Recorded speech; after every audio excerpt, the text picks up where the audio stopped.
Hey, this is Daniel Ross. I am in Pidhina, Ukraine, and this week we are going to start working on Baba Nadia's house, amongst other things. Pidhina is a very small village with 2 corner stores and a wood mill and not much else. The school is in the next town over. There's very little infrastructure. Many of the people who live here have to travel to work. Some families have had a plot of land for generations. Many people work in a larger city during the week and spend weekends here growing food in their gardens. That is how they get by. Many of the people who live here full-time are elderly, like Baba Nadia and Ivan. Pidhina fell behind Russian lines in the first months of Russia's full-scale invasion. It was never occupied, however. Instead, Russian forces carried out large-scale strikes on this village. I have counted dozens of homes that were completely destroyed by Russian attacks in Pidhina. But I want to focus this video on these 4 homes at the edge of the village.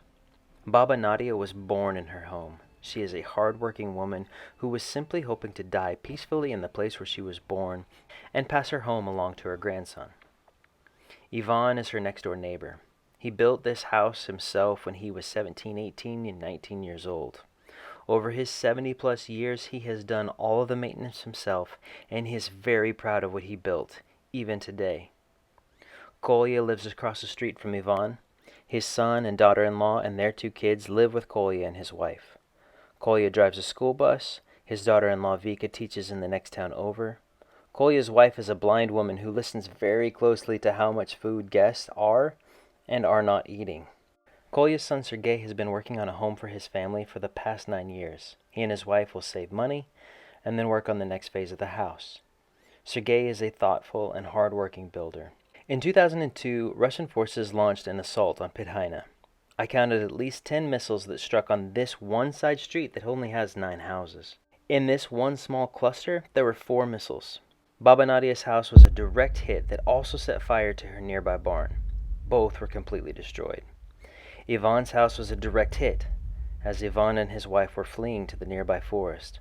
A piece of shrapnel went through the bone of Ivan's wife's leg as they were at the gate. 2 missiles struck on either side of Kolya's house, blowing out windows, leaving gashes in the wall and shrapnel lodged in all the bedroom walls. The family had gotten out. Kolya to this day still tears up when he imagines what might have happened to his grandchildren had they been in the house when the strike took place. Sergei's house wasn't directly hit, but most of the windows were blown out. The framing of the roof was lifted apart in places, and fragments of shrapnel blew through the roof metal. Baba Nadia moved into a 10 by 12-foot brick barn that withstood the attack. A group of volunteers added another room of the same size and put a little roof on top of the new temporary house. She had no running water or even an outhouse. In recent weeks, we've been able to drill water wells for Ivan and Nadia. Nadia raves about how delicious the water is. Soon, water and septic will be connected to Ivan's house.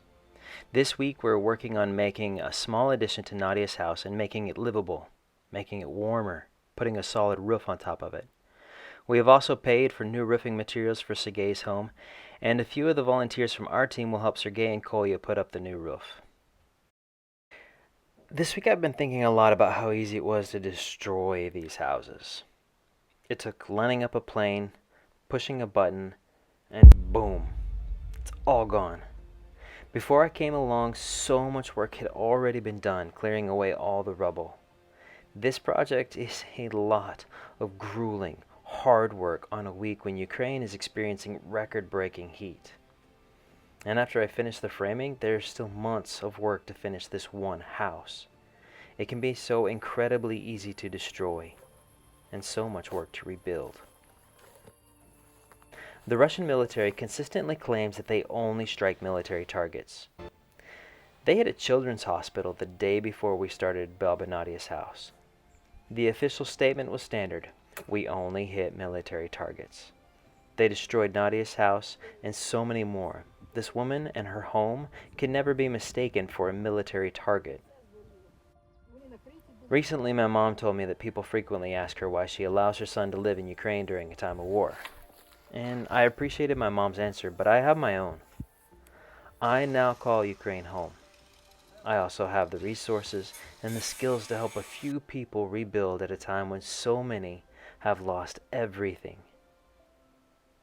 Right now we have most of the funds to finish this project, but there is a lot more need. We are already planning our next project, and I'll continue to do the framing, while the rest of the work we will try to contract locally to support those who live here. We're able to do this work because of donations from people like you, and every little bit really does help. So if you'd like to be a part of projects like this one, you can follow the link below to donate. Thanks.